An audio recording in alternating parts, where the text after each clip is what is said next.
Imagine a quiet German town, a peaceful family, and a devout young woman named Anneliese Michel. She was bright, full of life, and just 20 years old. But beneath that calm exterior, a horrifying battle was brewing, one that would consume her, break her family, and ultimately shock the world. This is the tragic and chilling true story of Anneliese Michel and the 67 exorcisms that led to her death. It began subtly, in her late teens. What started as faint whispers in the dark soon morphed into relentless, demonic voices. Voices that tore through her mind, telling her she was damned, that she was worthless. These weren't just thoughts, they were tormentors. Soon, the whispers manifested into terrifying reality. Anneliese began to convulse, to scream obscenities, to lash out with unnatural strength. Her body was no longer her own. To her deeply religious parents, the answer was horrifyingly clear. Their daughter was possessed. And so began an ordeal so dark, so desperate, that it would ultimately cost Anneliese her life. The onset was insidious. First, just a whisper, barely perceptible. But these dark voices in Anneliese's mind rapidly grew louder, more demanding. Soon, they were full-fledged conversations, mocking her, telling her she was damned, a sinner beyond saving. This wasn't just mental distress, it was torment. Her behavior spiraled. Anneliese began making guttural sounds, moving as if controlled by an unseen entity. Her deeply devout parents watched in horror. They believed their daughter was possessed. Overcome by fear, Anneliese would tear at her own hair, even bite herself, desperate for the terror to end. Traditional medicine offered no answers, so her desperate family turned to the church. They contacted Father Ernst Alt.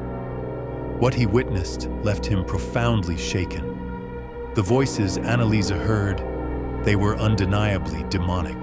Her erratic, violent outbursts, the flashes of unnatural strength. Father Alt, joined by Father Arnold Renz, came to a terrifying conclusion. Anneliese was truly possessed. Only an exorcism, they believed, could save her soul. In the summer of 1975, the church granted permission for the rite of exorcism. In secret, behind closed doors, Father Alt and Father Renz began.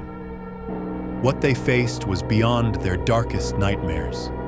For months, Anneliese endured the chilling rituals. The vibrant young woman they knew vanished, replaced by something grotesque. Her body contorted into impossible shapes, limbs twisting as if by an unseen hand. Guttural, inhuman voices tore from her throat, spewing obscenities in languages she had never known. Her eyes rolled back, revealing only white. The priests later described these sessions as brutal, intense beyond anything they'd witnessed. Anneliese would lash out, attempt to bite them, convinced she was damned. She ripped at her clothes, struck at the walls. Her mind and body ravaged by what she believed were demons.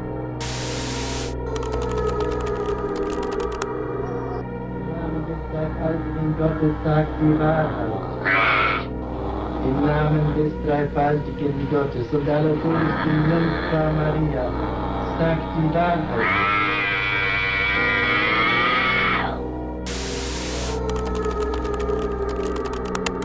With each passing month, Anneliese's physical form withered. She stopped eating, believing her suffering would somehow redeem her soul. Gaunt, skeletal, her strength drained, she became a living ghost. The priests continued their desperate struggle, but the entity, or her torment, was relentless. No prayer, no rite seemed to break the darkness. By autumn, her once bright voice was a rasping whisper. Her bones pressed against thin skin. The physical torment was unimaginable. Yet her parents and the priests, clinging to their faith, pressed on. The exorcisms continued, even as the situation grew increasingly dire.